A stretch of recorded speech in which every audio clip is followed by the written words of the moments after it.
Senator Tom Cotton. He's chairman of the Senate Intel Committee. I want to get to a couple of topics with you. But first on China, this is a lot more than just buying goods.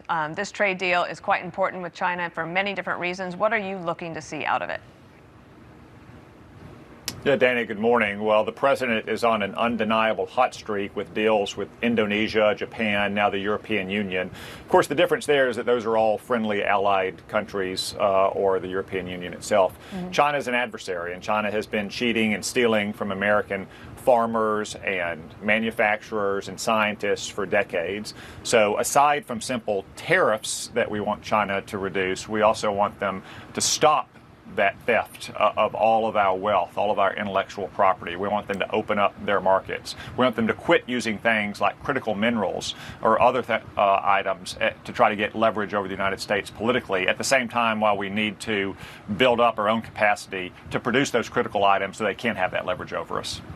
I'm just coming back from a week of vacation. I try to keep up with the news. One of the things that happened is the DNI, Tulsi Gabbard, released information last week that has many people taking a look back to 2016 to find out if the previous administration, through Brennan all the way up the chain, had any impact or influence over that 2016 election. And you've been in the Senate since that time, and I know there was a report about all of this. What is new now that we should focus on? Yeah, Dana, what Tulsi Gabbard disclosed last week was a House Intelligence Committee report that exposed that John Brennan and Jim Clapper, Jim Comey, even Barack Obama, it would appear, directed the exclusion of critical intelligence from their infamous report in early 2017 that concluded that Russia didn't try to interfere with the election, but had a strong preference for Donald Trump. I thought at the time that was silly.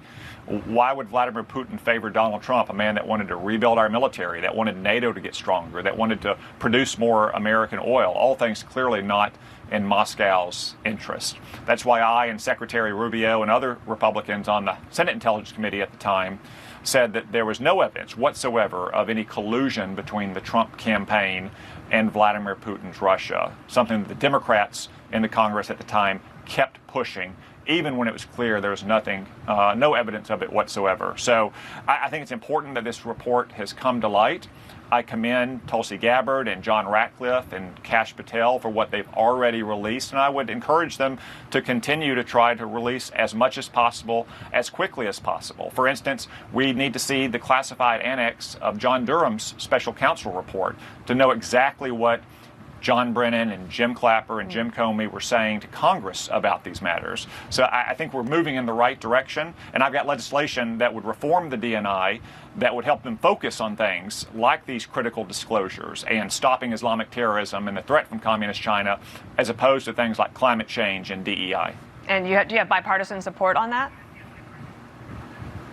Yes, we do. I introduced it earlier this year with bipartisan support. We've passed it through the Senate Intelligence Committee. We expect we'll pass it through the Congress. It's very important. The DNI has grown over the years. It's sometimes a result of bureaucratic bloat and empire building, but unfortunately sometimes it's the result of Congress adding more mandates to the DNI that it shouldn't have and that prevent it from doing its job, like stopping Islamic terrorism or communist China's threat to America, or stopping the politicization of our intelligence agencies. So the DNI has asked us to remove some of those congressional mandates, either eliminate them entirely or assign them to agencies that would be more appropriate. That's why we're working with the White House and the DNI closely on this legislation, and I expect it will pass with broad bipartisan support. As a person old enough to remember before there was an Office of DNI, I think that that's true. Of course, Congress adding things to their plate that really shouldn't have to be there. All right, Senator Tom Cotton, thank you for sticking with us today. Bill? Well, Dana, as we just